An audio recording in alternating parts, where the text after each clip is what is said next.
Soundpeats have hopped on the open-ear train, as after bringing us the cheap Run Free and the even cheaper Run Free Lite, now we also got the GoFree 2, which has an impressive spec list and a pocket-friendly price tag offering great value on paper. But how do the earbuds perform in real life? That's what we are going to find out in the next couple of minutes. Hi everyone, my name is Andy and you're watching Andy's Tech Tone. I mentioned the spec list already, so let's just quickly run through that first. We got an open-ear design with an IPX5 waterproof rating, support for the LDAC audio codec, multi-point use aka dual device connection, a low latency game mode, a companion app with custom EQ settings, and 9 hours of single charge playtime. All that packed in a lightweight body with a price of around $85 as of making this video. Before we move on, a quick disclaimer. I got the earbuds from the manufacturer for testing, but I'm not getting paid for doing this review, so all you get is my honest and unfiltered opinion. Now, regarding the fit, I have some good news but also some bad ones. The good news is that the GoFree 2 earbuds are extremely comfortable to wear thanks to their lightweight design. My top choice in the category used to be the One More S30, but the Soundpeats buds weigh in at 8.9 grams each, which is a whole gram less than the One Mores. The GoFree 2 also sit on my ears nicely without any comfort issues for hours on end, and the fit is secure enough for casual use. You will not run into any problems when sitting at your desk all day long or when strolling around in town, and even some moderate paced running is okay for the most part. But here comes the bad news.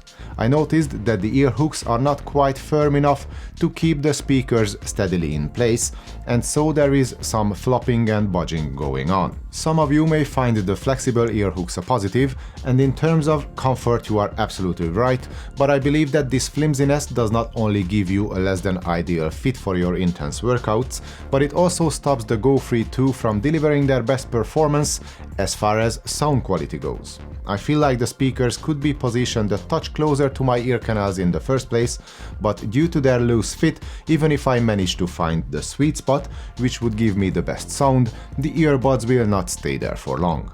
There can easily be an issue with my sample only, and depending on the size and shape of your ears, your experience with the fit might vary, so keep that in mind. With that said, the One More S30 and the One Audio Open Rock S, which are two of the main competitors here, both have a much sturdier design, which provides you with not only a more secure fit, but with a more consistent audio output as well. But back to the GoFree 2, other than the thin ear hooks, the build quality is fine, with a nice and soft silicone coating all around the earbuds. The IPX5 rating gives the earbuds protection against rain, sweat and splashes, so getting caught in a shower should give you no reason to panic.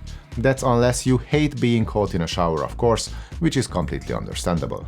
The battery case is average in size as far as ear hook designs are concerned, and it's compact enough to carry around in medium to large pockets. The build is quite plasticky with some squeaks here and there, but we got a rubbery, grippy coating all around, which is a nice touch, pun intended. The hinge on the lid is springy, and it also comes to a hard stop at the fully open position, giving you easy access to the earbuds. The case does not support the Qi wireless charging standard, and as far as I can tell we get no fast charging either, but we get a USB Type-C port and 35 hours of total playtime, which is great. The 9 hours of single charge playtime is plenty enough too, even if it's less than what most of its direct competitors can do, and if we consider using the LDAC codec, we can expect a use time much less than the claimed 9 hours. And that takes us to the Bluetooth 5.3 compliant wireless chip on board, which does not only support the LDAC, the AAC and the SBC audio codecs, but it can also do multi-point, low latency and single bud mode. The LDAC codec will not work with an iPhone, as Apple does not support it, and the multi-point feature gets disabled when the LDAC codec is in use on Android, but I believe we all have got used to these limitations of LDAC by now. But in any case, LDAC is available.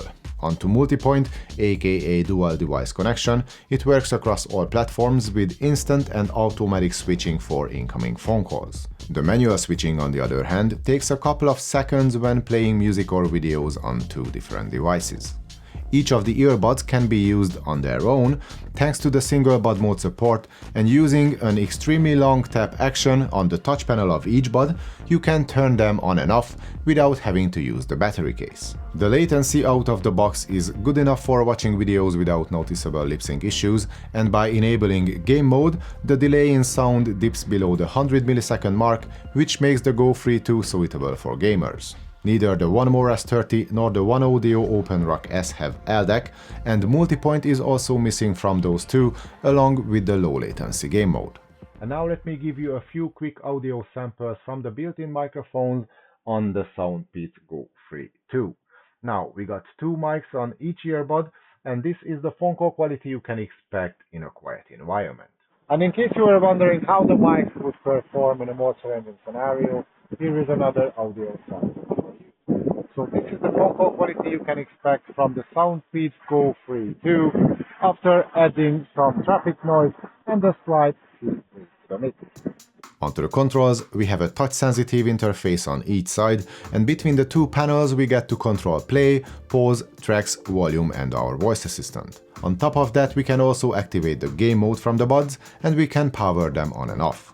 So nothing is missing in terms of functionality. In fact, the GoFree 2 are one of the best open-ear buds I have ever used as far as the functionality of their touch controls is concerned. As for usability, the panels register all sorts of tapping actions promptly and accurately enough, but I had a few times when I did not exactly get the reaction I wanted. In wet conditions, accuracy and the general usability takes a deep dive, but that's the case with most touch panels, so nothing new there, and the good news is that you can always disable the touch panels in the app if you run into such issues. The only thing that some of you might miss is the lack of custom control settings in the app. It means that even though we got all the functions available at any given time, we cannot change things around. What we also cannot do is finding wear sensors on the buds, which means no automatic play and pause, but that's a feature which is missing from most of its competitors too. Speaking of which, compared to the controls on the OpenRock S, the GoFree 2 easily wins as the One Audio buds lack volume controls, and even though the functionality of the touch panels of the One More S30 can be remapped in their app, we only have a double and triple tap action to play with, so no single tap or tap and hold. Onto the Soundpeats app itself, it works on both iOS and Android, but it only offers some basic settings. On the main page you will find 4 switches, the first one being the adaptive EQ, which runs a few tests and adjusts the sound signature of the earbuds accordingly to match it to your hearing. The next switch is to activate the low latency game mode, the third one is to disable the touch controls, and the fourth is the multi-point switch. Other than that, there are 9 EQ presets and a 10-band manual equalizer, and practically that's all the app can do. One Audio does not offer app support for the OpenRock S at all, and the One More app gives you a similarly poor selection of features and settings too, so there is not much else to talk about here. But now let's see how the 16.2mm dynamic drivers perform when it comes to listening to music, or podcasts, or watching videos, or movies. Well, you know, sound quality analysis is coming up. I already mentioned that the fit is not quite perfect in my case and it affects the sound quality of the earbuds too, so please keep that in mind going forward. Now, strictly by open-ear standards, there is a decent bass output, but we got no extension towards the sub-bass whatsoever, and we only got a good enough punch in the mid-bass. Some open-ear designs suffer from distortion at higher volumes, as the drivers have to be pushed hard to deliver a substantial output in the lower octaves, but fortunately there is no sign of any distortion here, so at least Soundpeats got that right. Moving up to the mid-range, it's relatively clean, but everything sounds a bit boxy to me. Some warmth is missing from both female and male vocals, while acoustic instruments lack some energy across the range. The mids could be a touch more lively altogether, and if I remember correctly, I had the same issue with the sound of the Soundpeats Run Free as well. The treble of the GoFree 2 is not the brightest or the most detailed, which can be an advantage at higher volumes, as the earbuds never cross the line and become harsh. But the sound stage is closed in, with not much air or spaciousness in the presentation. By pushing the earbuds just a tiny bit closer to my ear canals, I can get a bit more warmth and detail from the mids, along with a touch more of a sub-bass rumble, so again, the positioning of the speakers is not ideal in my case. And if I'm honest, I noticed a more substantial difference when I moved the buds a little than when I switched from AAC to LDAC. As for comparing the sound with that of the competition, the 1more gives me more kick in the bass, a rather open and forward mid-range, and more sparkle in the treble. It's only that the higher octaves on the S30 can get a bit too hot at higher volumes. And speaking of volume, the GoFree 2, while loud enough, is not quite as loud at maximum volume as again the 1more S30 or the Open Rock S. The One Audio buds can also deliver more heft at the bottom and more warmth and energy across the frequency range. So while the sound signature of the GoFree 2 is not my personal favorite, it's easily good enough for podcasts or videos, and let's not forget about the EQ in the app, which can help you tailoring the sound a bit to your personal taste. And to wrap things up, the Soundpeats GoFree 2 buds do not only come with a relatively long spec list for their affordable price tag, but they can also deliver a good performance across the board during day-to-day use. They fit in nicely with other similarly priced and spec'd open-ear buds, such as the 1more S30 or the One Audio Open Rock S. And depending on how good of a deal you can get, I guess that any of these three can give you a great value option if you are looking for affordable earbuds for casual everyday use. Due to the fit and sound quality issues I experienced with the Soundpeats buds, I would rather recommend the other two, but if you want the best touch controls in the business, or multipoint is a must-have for you, or you simply cannot live without the low latency game mode, then of course the Soundpeats GoFree 2 should be your top pick. And that was my take on the Soundpeats GoFree 2 open-ear buds. If you like this video, then please give it a thumbs up and subscribe to the channel. Feel free to comment should you have any questions. Thanks for watching everyone, hope to see you all in the next one.